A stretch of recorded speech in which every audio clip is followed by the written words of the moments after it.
Olá, meu irmão, minha irmã, bom dia, é muito bom poder estar mais uma vez aqui com você, nesta manhã abençoada, para darmos continuidade ao nosso estudo do Novo Testamento. Estamos fazendo esse estudo desta vista panorâmica, ou seja, dessa visão geral do Novo Testamento, que tem sido muito abençoador para as nossas vidas, e eu quero relembrar a você um detalhe muito importante, que para que esse nosso estudo tenha um proveito, para que tenha uma razão de ser bem especial, é necessário que você leia o Novo Testamento. É verdade que é necessário que você esteja fazendo, exatamente nesse tempo em que nós estamos fazendo esse estudo, que você esteja fazendo também a sua leitura do Novo Testamento a partir dos Evangelhos. Então a gente conversou um pouco há umas semanas atrás acerca desse assunto, de que a leitura que você fez anterior, tipo assim, para esse nosso estudo já não está valendo mais, porque é necessário que você esteja com a sua leitura bem atualizada, para que você possa acompanhar com riqueza de detalhes tudo aquilo que a gente tem passado para você no que diz respeito a essa vista geral do Novo Testamento. E o último estudo que nós fizemos, foi domingo retrasado, me parece, pela manhã, foi exatamente sobre o Evangelho de Mateus. E nós estudamos muita coisa importante sobre esse Evangelho.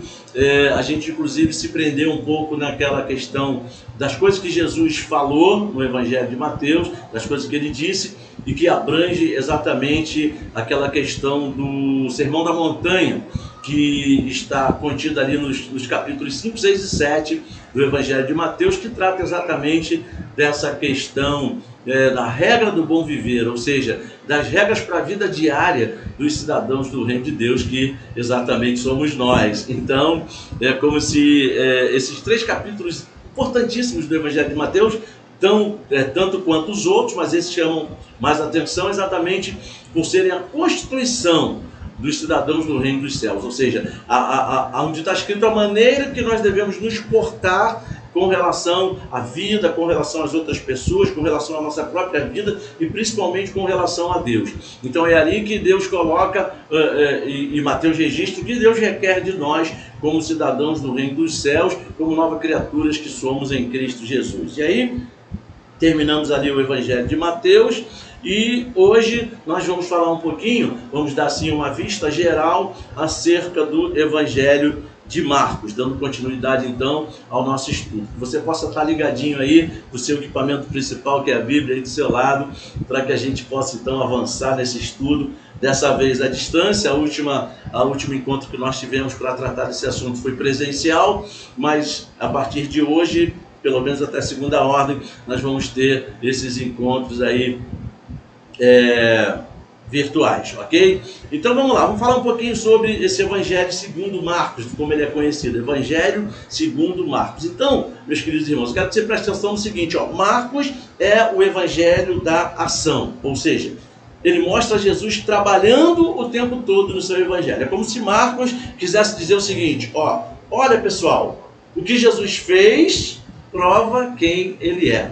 Ou seja, através do seu serviço, através do seu trabalho, Jesus então mostra que ele é realmente o Messias, mostra que ele é o Filho de Deus, mostra que ele é aquele que devia vir e que todos deviam esperar. Então veja bem, em Marcos não há genealogia. Por quê? Porque ele foi escrito visando o público romano. Ele foi escrito para toda a igreja, para todos nós, mas de uma maneira específica para o público romano, que não estava nem aí para essa questão da genealogia. O povo romano, ele não estava preocupado com história, com profecia, com genealogia, com isso e aquilo. O negócio deles era trabalho. Estavam preocupados em trabalhar. Era um povo muito assim, muito dinâmico, era um povo que trabalhava muito, era um povo muito pragmático, ok? Então, pelo fato dele estar escrevendo para esse público romano, especificamente, ok? Então ele precisava mostrar Jesus como aquele que veio para trabalhar, precisava mostrar Jesus em plena atividade, porque isso certamente iria chamar a atenção dos romanos,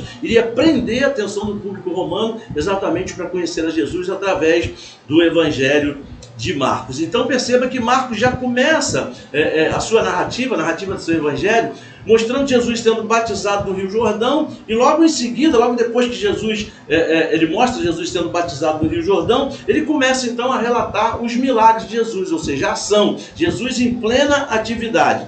Inclusive, eu costumo dizer algo muito interessante, que se você pegar o Evangelho de Marcos, começar a ler, a partir do primeiro capítulo até o último capítulo de uma vez só, você vai chegar exausto lá no último capítulo de tanto ver Jesus trabalhar. Que coisa interessante, Jesus numa dinâmica tremenda, num pragmatismo tremendo, e você vai chegar no último capítulo de Marcos dizendo, ufa, quanta coisa Jesus fez, porque é exatamente isso que Marcos procura mostrar no seu Evangelho. Então veja bem, este Evangelho de Marcos é um evangelho chamado por alguns de um evangelho impressionista. Por quê?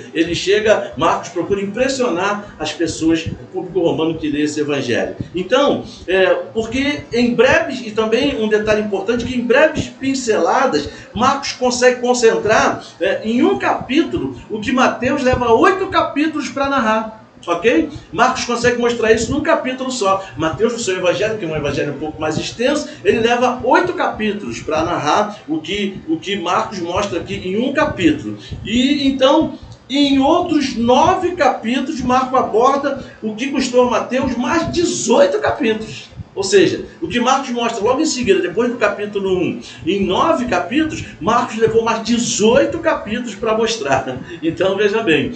E aí você vê, então, que Marcos é o mais curto dos evangelhos. Ele tem só 16 capítulos, ok? Então, você perceba que Marcos, ele condensa as ações de Jesus nesses 16 capítulos. Por isso que ele não pode se preocupar muito, se ater muito nas outras questões, como genealogia, como profecias e tudo mais. Então, ele concentra a sua narrativa nas atividades, ou seja, no que Jesus fez. Por isso também o evangelho ser o menor dos evangelhos no que diz respeito à quantidade de material escrito. Então veja bem, Marcos não se ocupa tanto com o que Jesus disse, ok? Mas sim com o que Jesus fez. Então a palavra-chave no evangelho de Marcos é a palavra imediatamente, ou seja, na mesma hora.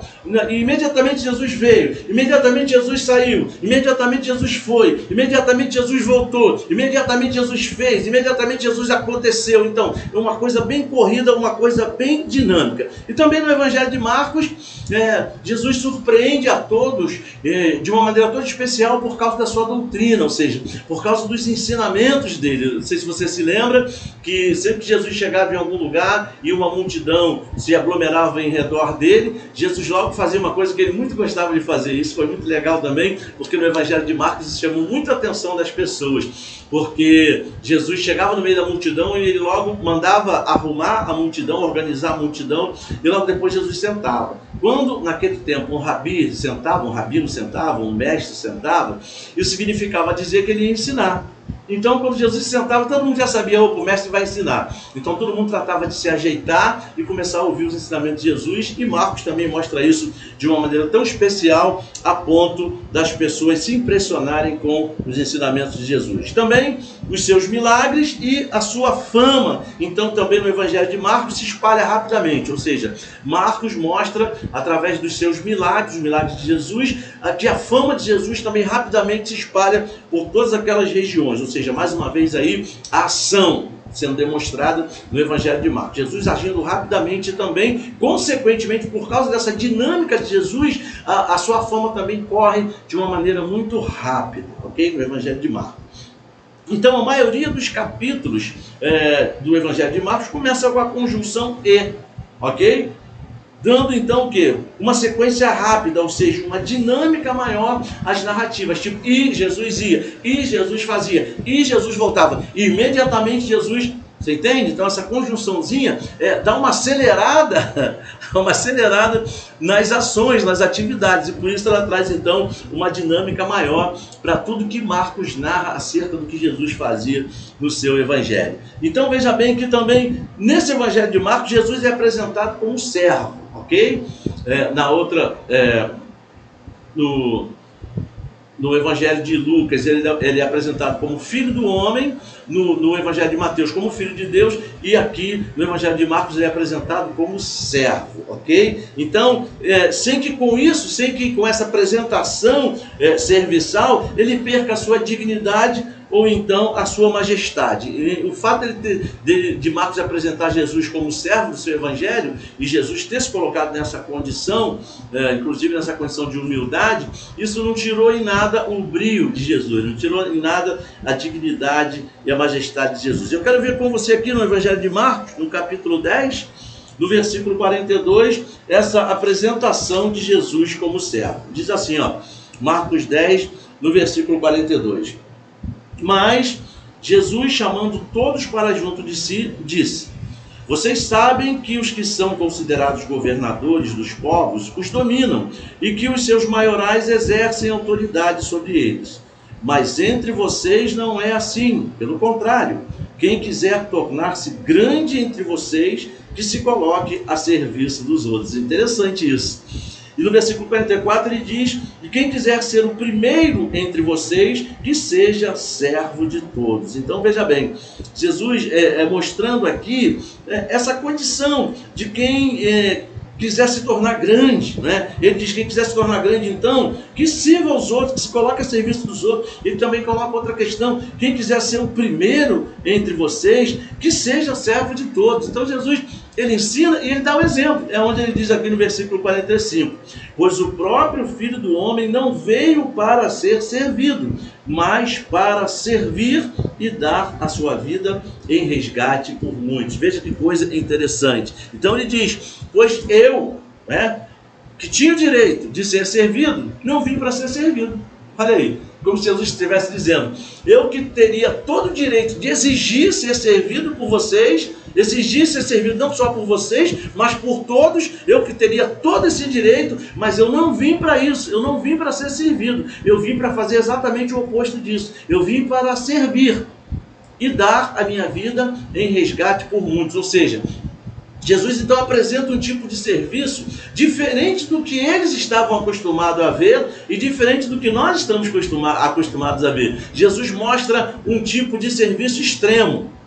Jesus mostra um tipo de serviço que não coloca impedimentos, não coloca empecilhos para ir até o final, para cumprir a sua jornada serviçal até o final. Ele diz: eu vim para servir e dar a minha vida em resgate por muitos. Ou seja, servir até o ponto de entregar a minha vida. Jesus prova isso indo até a cruz do Calvário, servindo a humanidade até chegar na cruz do Calvário, onde esse serviço culmina, tem o seu ápice, tem o seu ponto mais alto, que é quando Jesus exatamente vai servindo, demonstrando isso na prática, porque Marcos mostra Jesus trabalhando o tempo inteiro, então ele mostra esse Jesus serviçal, e ele mostra esse serviço de Jesus culminando com a entrega de Jesus, entregando a sua própria vida na cruz do Calvário para nos resgatar da morte eterna. Ou seja, um serviço que vai até o seu extremo.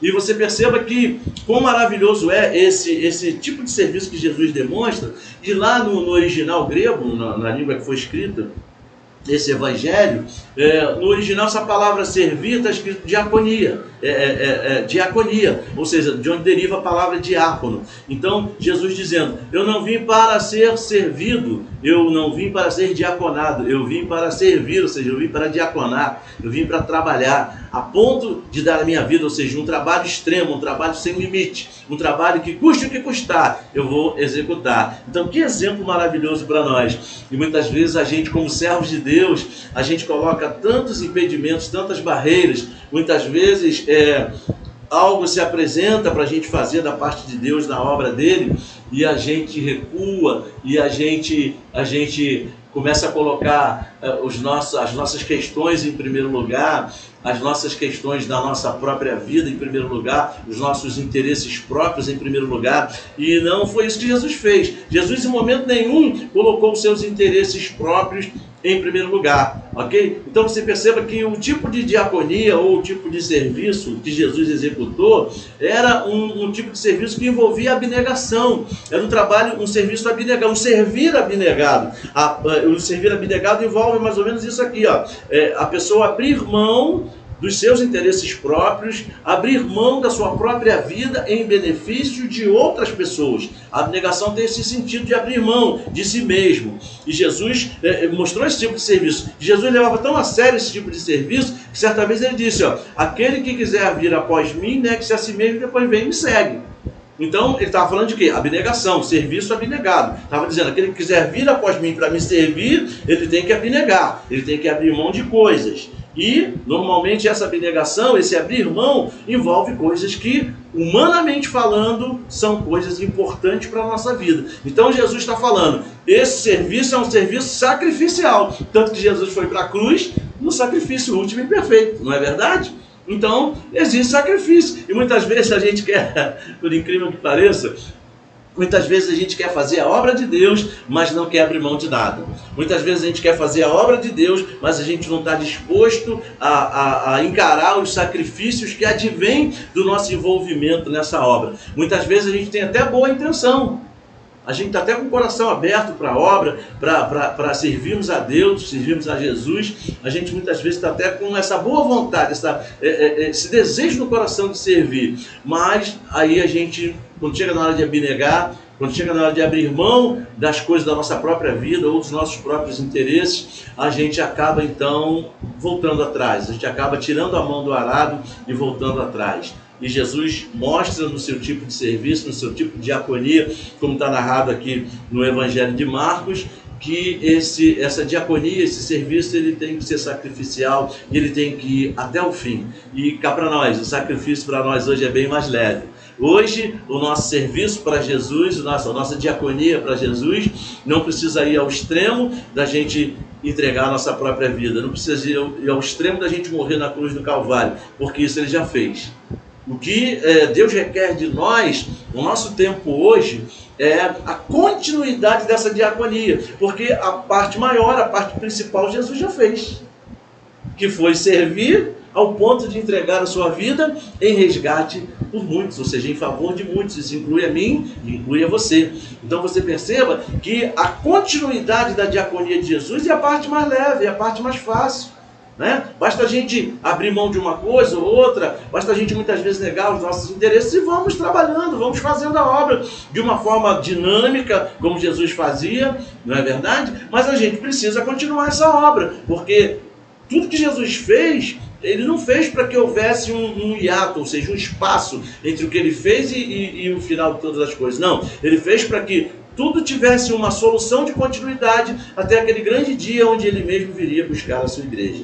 Quando ele mesmo virá, aliás, buscar a sua igreja. E Jesus está voltando. Amém? Então você perceba que a diaconia não pode parar. Ou seja, o serviço abnegado não pode parar. Então, que a gente possa aprender com esse tipo de serviço que Jesus mostrou para nós. Tanto que ele disse lá para os meninos, ou seja, para os discípulos, ele disse, aquele que quiser ser grande, aquele que quiser ser o maior, seja esse que sirva a todos, seja servo de todos. E aquele que quiser ser o primeiro, seja aquele também que abençoe a vida de todos. Ele disse aqui, quem quiser ser o primeiro entre vocês, que seja servo de todos, ok? Então ele coloca essa condição. E aí depois ele se apresenta como aquele serviço que você viu, aquele servo que você viu, o servo perfeito, vamos dizer assim.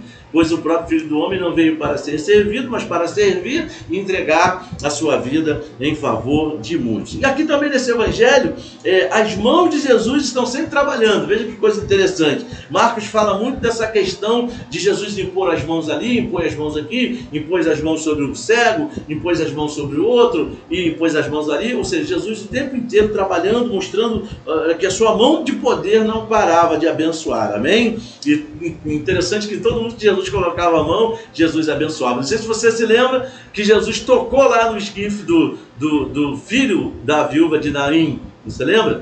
E aí o que aconteceu? O garoto ressuscitou. Veja que coisa interessante. Então Marcos mostra muito essa questão aí de Jesus impondo as mãos. Marcos também especifica detalhes importantíssimos que os outros evangelhos omitem. Por exemplo, o apelido que Jesus colocou em Tiago e João. Então você perceba, e isso, fazer aqui um parêntese, isso me chama a atenção para uma coisa interessante.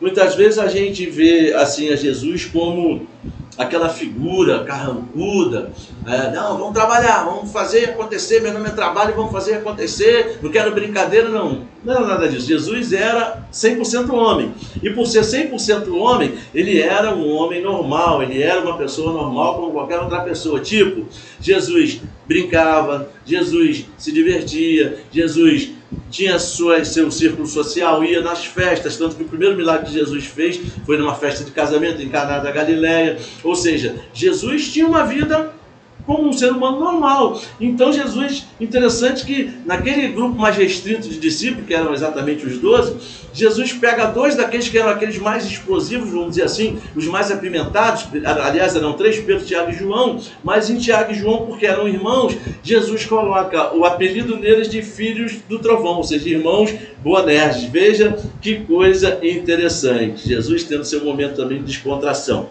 E aqui em Marcos ele também enumera o número de porcos onde os demônios se refugiaram, naquela passagem do endemoniado gadareno, ok? Que Jesus espere aqueles demônios dele, e aqueles demônios pedem: Jesus, permita que a gente vá e passe a habitar na manada de porcos. E aí os porcos se precipitam lá no despenhadeiro, então no precipício, né? Você percebe ali que ele especifica ali o número dos porcos onde os demônios se refugiam. Também o número de vezes que o galo cantou, ok? Lá no episódio da negação de Pedro, e ele também mostra o número de vezes que Pedro negou a Jesus. Você só vai encontrar isso no Evangelho de Marcos. O galo cantou 3 vezes e Pedro negou a Jesus 3 vezes. Você não vai achar essa narrativa com essa riqueza de detalhes em nenhum outro dos evangelhos. E você percebe também uma outra peculiaridade desse Evangelho de Marcos, que Pedro está presente em muitos momentos ali desse evangelho. Por quê? Porque certamente ele, Marcos, ele foi companheiro e uma espécie de secretário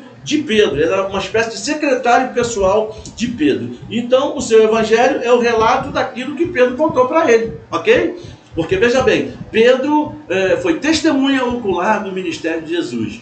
Pedro participou ativamente do ministério de Jesus, até porque ele era um dos 12. Então Pedro, ele coloca ali para Marcos toda aquela ambiência, né, do relacionamento dele e dos outros discípulos com Jesus. Então Pedro, por ter aquela proximidade grande de Jesus, ele consegue colocar tudo isso numa narrativa bem simples, mas bem assim abrangente para Marcos, e para que Marcos pudesse ter então mais facilidade de registrar tudo isso sob a pena, debaixo da égide do Espírito Santo, mas colocar tudo ali no seu evangelho. Então você perceba que, por exemplo, que é Pedro, aqui na narrativa de Marcos, é Pedro quem nota que a figueira que Jesus amaldiçoou secou. Podia ter sido qualquer outro discípulo, não podia? Qualquer outro dos 12 apóstolos, não podia? Mas não, foi exatamente Pedro que percebe, quando eles passam lá no dia seguinte, que a figueira que Jesus amaldiçoou secou. Pedro olha, vê a figueira e diz: olha, Senhor, a figueira que o Senhor amaldiçoou secou até a raiz.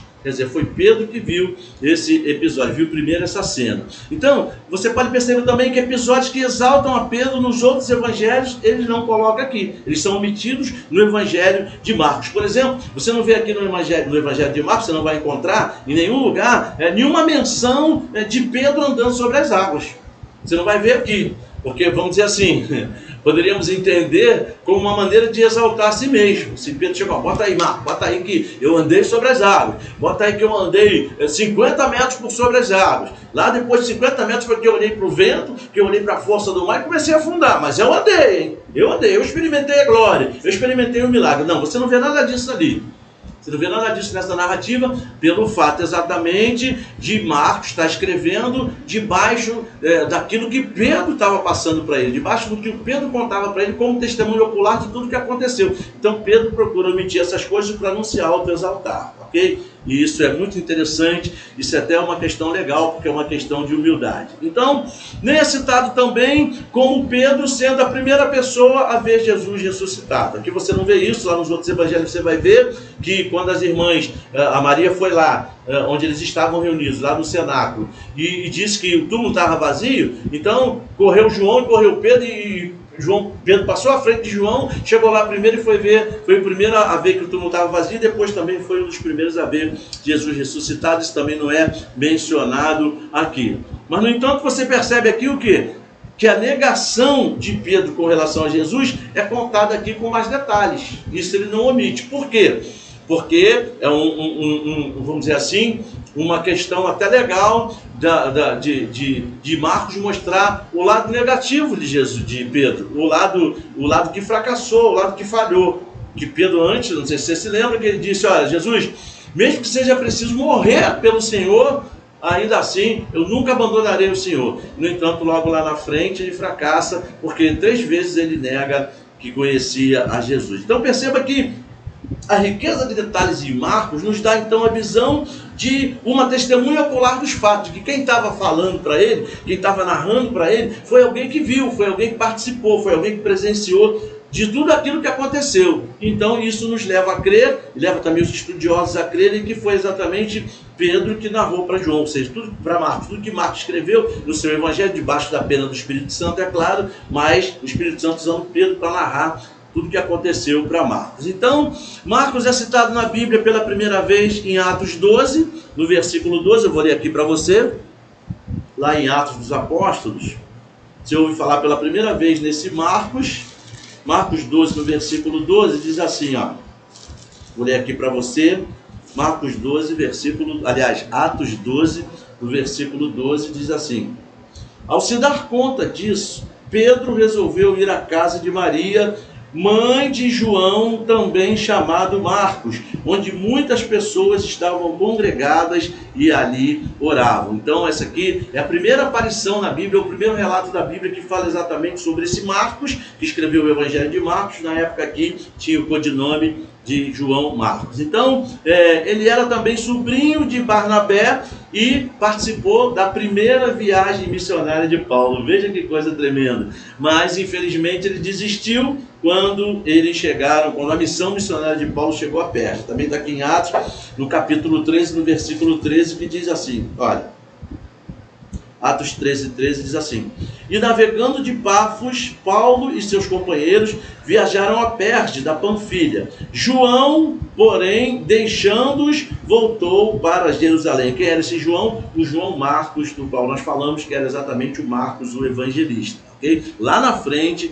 ele veio se tornar Marcos, o evangelista. Então, o que mais tarde viria, essa questão dele ter desistido nessa primeira viagem missionária, lá na frente isso aí acabou dando um certo problema. Isso veio a causar uma discórdia muito grande entre o apóstolo Paulo e Barnabé, que era tio de João Marcos, quando Barnabé quis levar o Marcos na segunda viagem missionária. Então Paulo recusou, falou: não, eu não quero ele, porque logo lá na primeira viagem ele arregou, ele voltou atrás, então eu não quero ele com a gente não. Ele fraquejou no início da caminhada, então deixa ele para trás. Então esse fato causou uma separação, uma discórdia tão grande entre Barnabé e Paulo que eles tiveram que se separar. Então veja lá na frente, veja o seguinte: tempos depois, ou seja, mais lá na frente, alguns anos depois, Paulo manda chamar a Marcos. Coisa interessante, né? Por quê?